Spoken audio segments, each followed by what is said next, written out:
지난주까지 약 2년에 걸쳐서 창세기 말씀들을 우리가 집중적으로 살펴보았습니다. 창세기를 통해서 우리가 믿는 하나님은 세상을 창조하시고 세상 모든 역사를 이끌어 가시는 분이라고 말씀드렸습니다.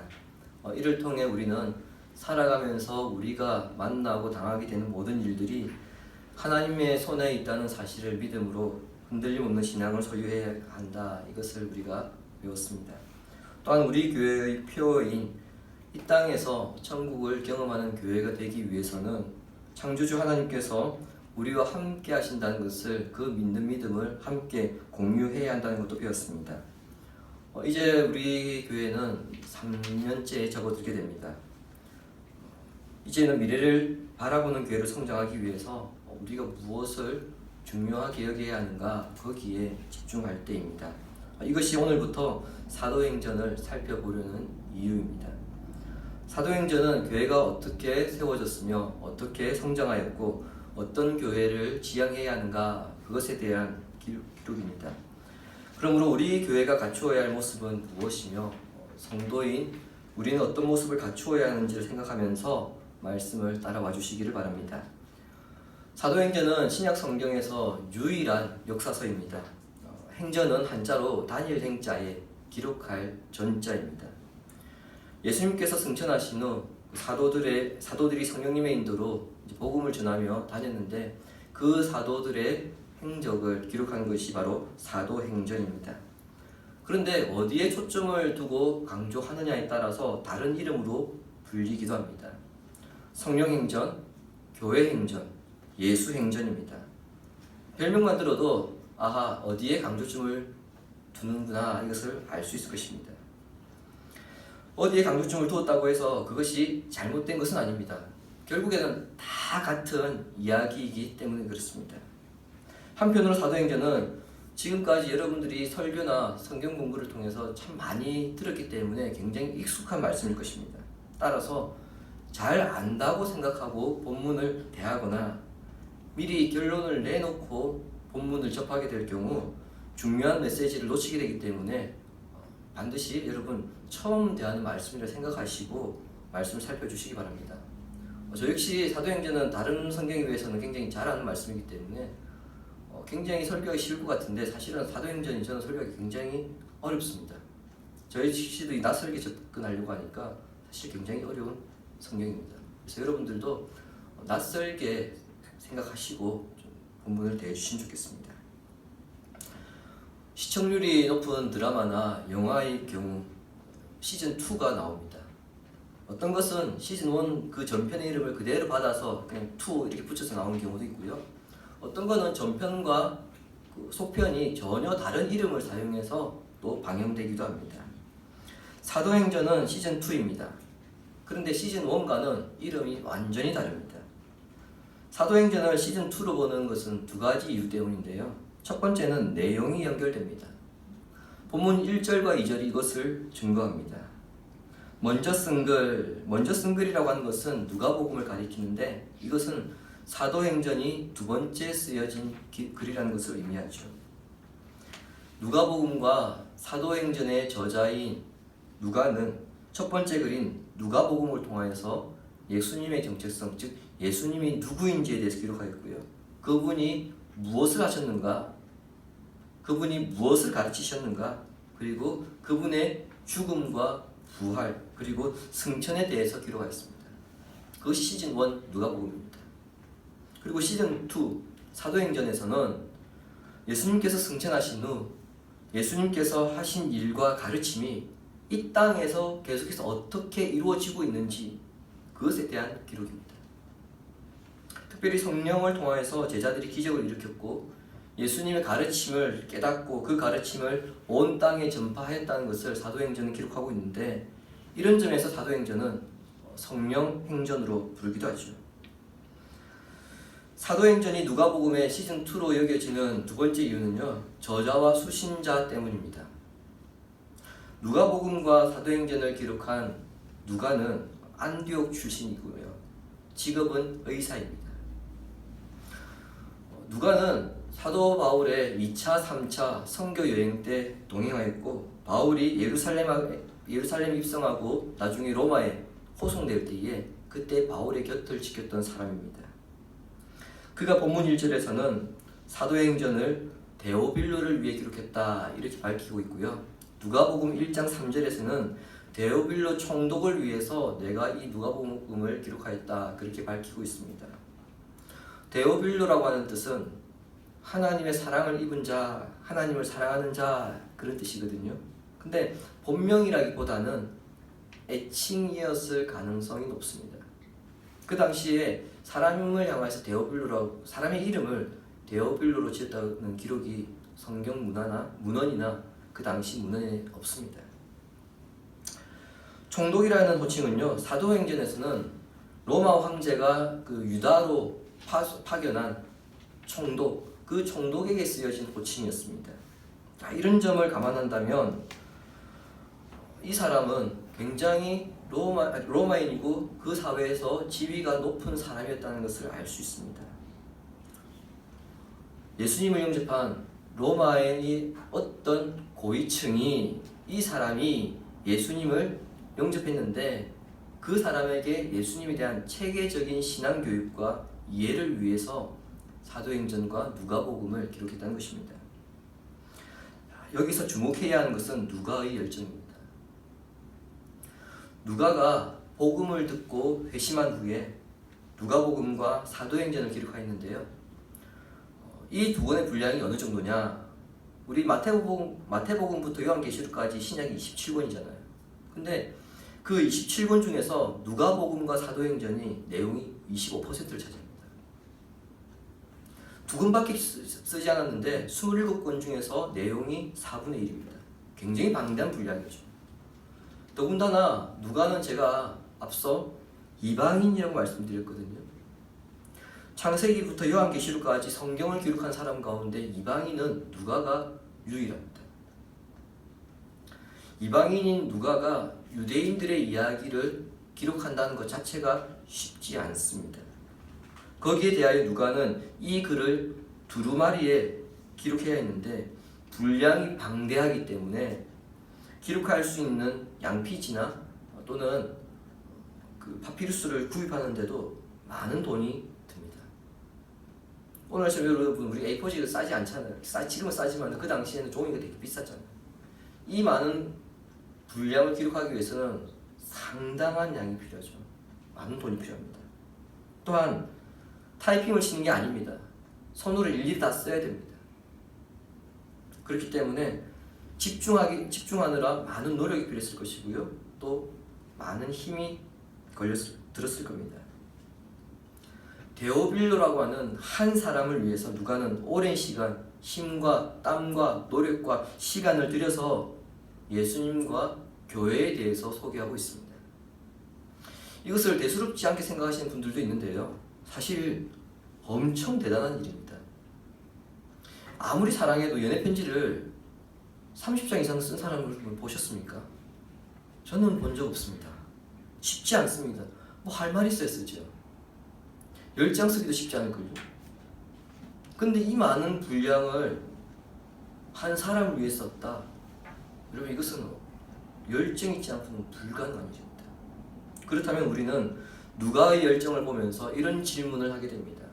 도대체 무엇이 누가로 하여금 이런 글을 쓰게 만들었을까? 누가는 왜 데오빌로에게 이 글을 남기는 것일까? 답은 간단합니다. 성령께서 누가에게 이 글을 쓰지 않고는 못 견디게 만드는 불타오르는 마음을 주셨기 때문입니다.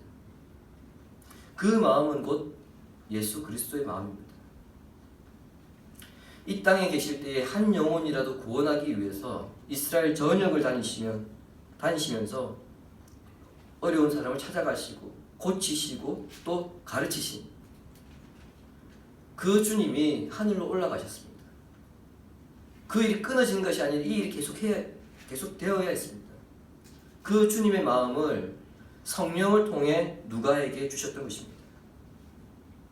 이런 점에서 예수님께서 하신 일은 주님이 하늘로 승천하셨다고 해서 중단된 것이 아니라 누가를 통해 계속해서 이어지고 있음을 우리는 발견하게 됩니다. 그리고 누가는 사도들이 계속해서 주님의 일을 하고 있다는 것을 기록하고 있습니다. 결국 누가가 하고 있는 일은 예수님의 일이고요. 그의 열정은 예수님의 열정인 것을 우리는 알 수 있습니다.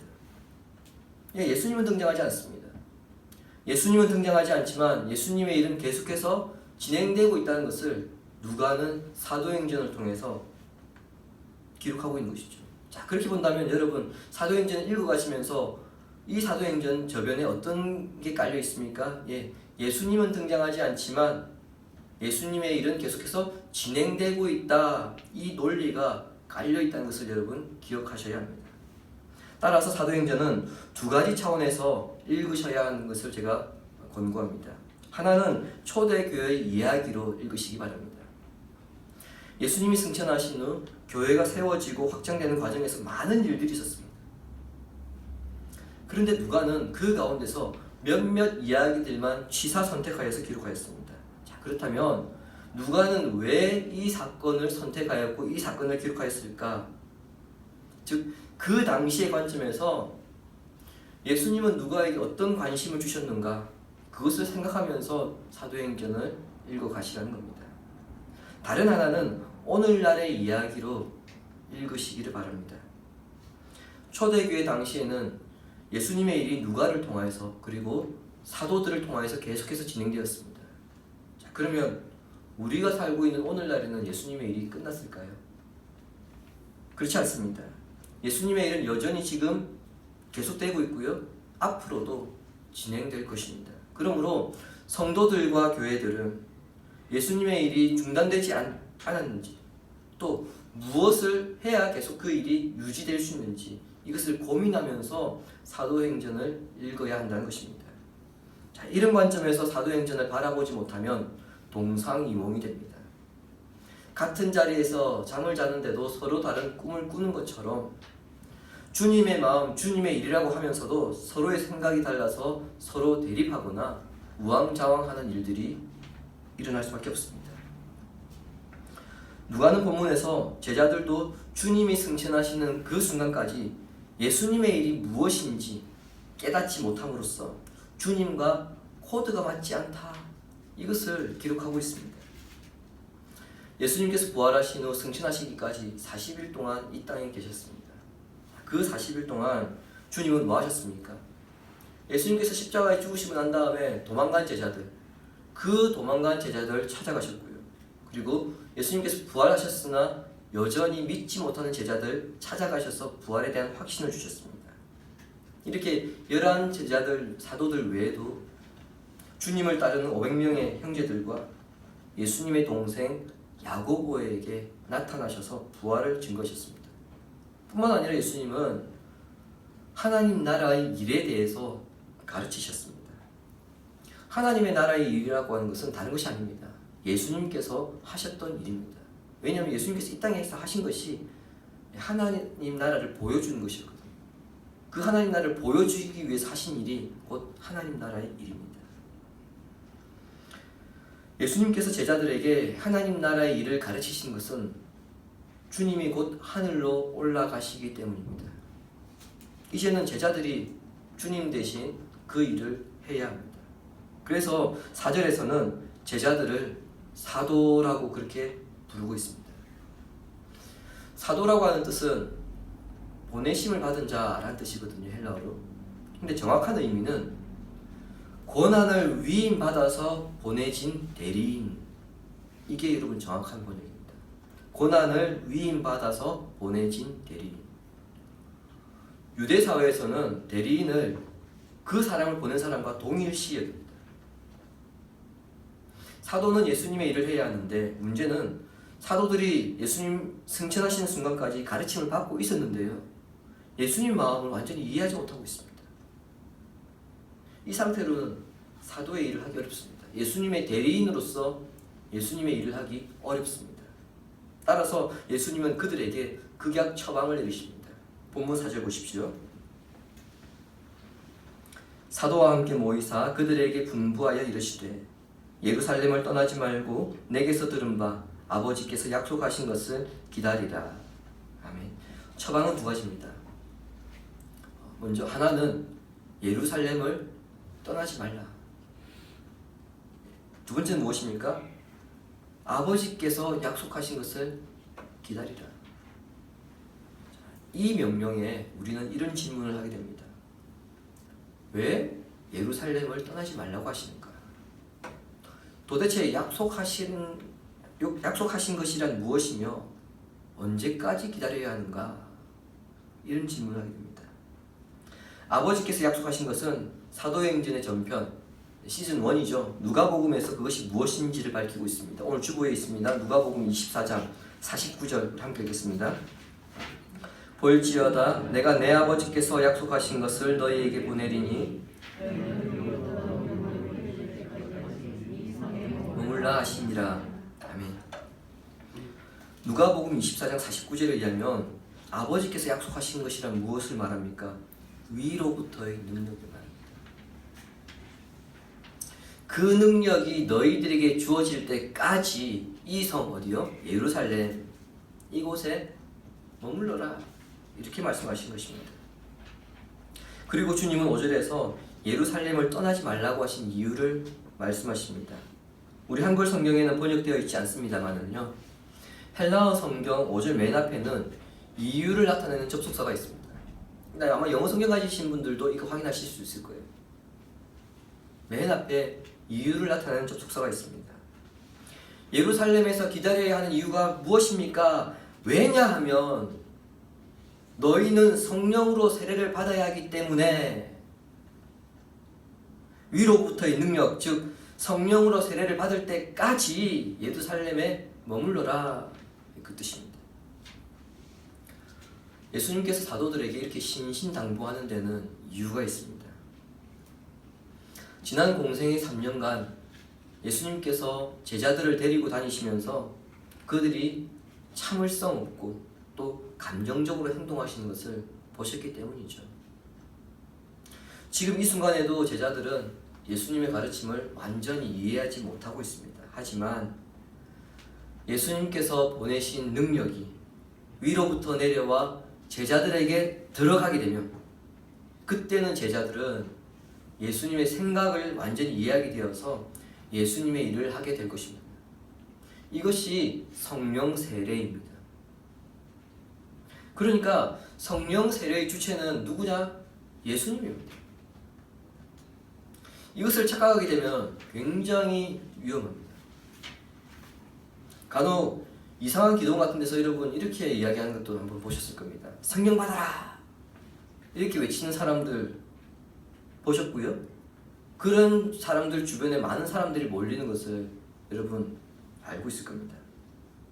성령은 성령 받아라 해서 주어지는 것이 아니죠. 오늘 사도행전 1장에서 분명히 증거합니다. 성령은 말하는 사람에 의해서 부어지는 것이 아니고요, 예수님께서 보내주시는 것입니다. 그러므로 성령 충만함을 원한다면 누구에게 구해야 됩니까? 사람에게 찾아가서 달라 말할 게 아니고요, 본인이 직접 예수님께 기도하면 됩니다. 즉 예수님 중심이 되는 교회가 될 때에 성령의 능력이 충만한 교회가 되는 것이죠. 한편 사도들을 향한 예수님의 당부는 오늘 우리를 향한 엄청난 충고입니다. 하나님의 일을 하기 위해서는 하나님보다 앞서갈 수는 없습니다. 하지만 마음이 급하다 보면 하나님보다 앞서가게 되죠.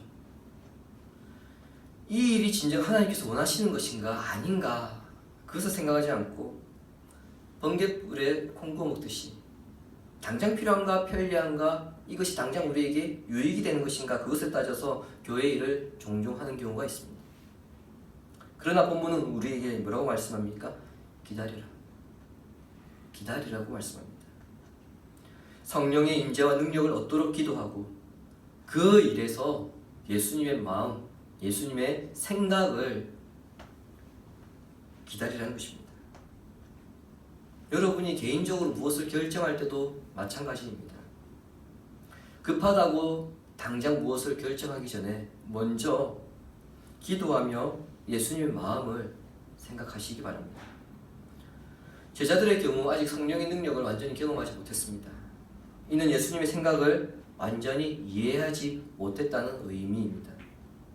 아니나 다를까 6절에서부터 8절은 예수님의 생각과 제자들의 생각이 완전히 다르다는 것을 지금 나타내고 있습니다. 제자들이 질문합니다. 주님, 이스라엘이 회복할 때가 지금입니까? 즉, 우리가 로마로부터 독립할 때가 지금입니까? 이렇게 물은 것이죠. 이들은 여전히 메시아의 나라를 정치적인 나라로 그렇게 생각하고 있습니다. 그들의 질문에 주님은 이렇게 대답하셨습니다. 때와 시기는 너희 알 바 아니다. 예수님께서 이스라엘의 독립 자체를 반대하신 것은 아닙니다. 전도서 3장의 말씀처럼 때에 관한 문제는 하나님의 손 안에 있고요. 하나님께서 결정하신 것이기 때문에 그런 문제에 관심을 가질 필요가 없다는 것입니다.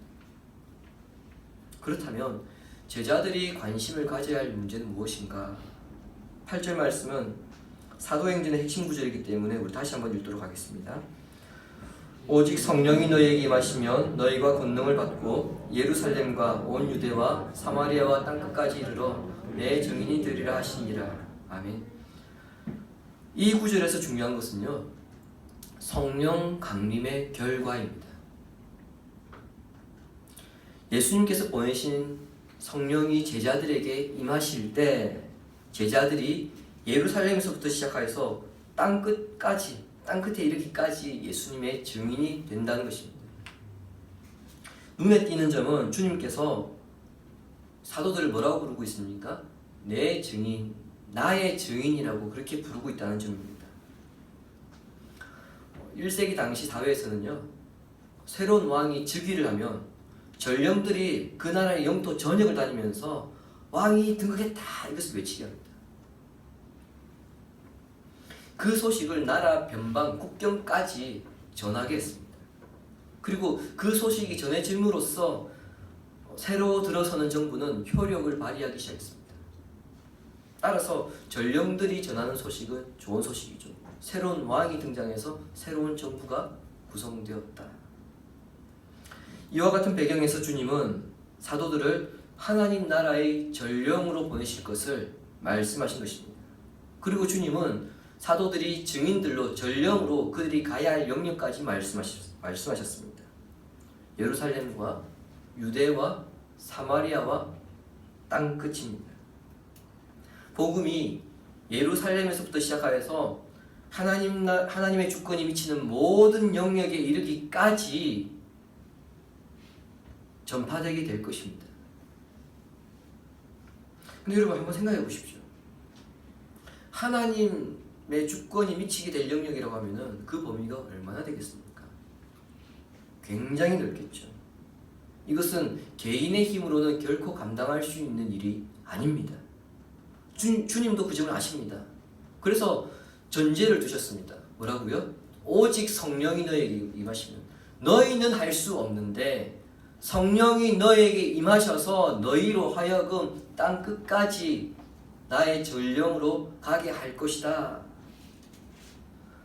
위로부터 이 능력이 너희에게 주어질 때 너희들이 땅끝까지 증인으로 가게 될 것이다. 그것을 말씀하신 것입니다.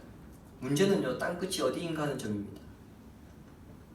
만일 땅끝이 로마를 의미하게 된다면 8절에서 굳이 땅끝이라고 그렇게 기록하기보다는 앞에 세 곳을 지명을 기록했거든요. 마찬가지 뒤에도 로마라고 그렇게 쓰면 됩니다.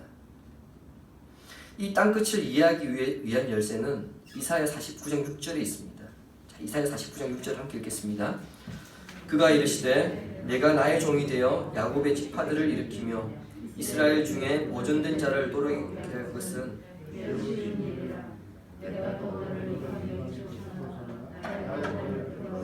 땅끝까지 이르게 하리라.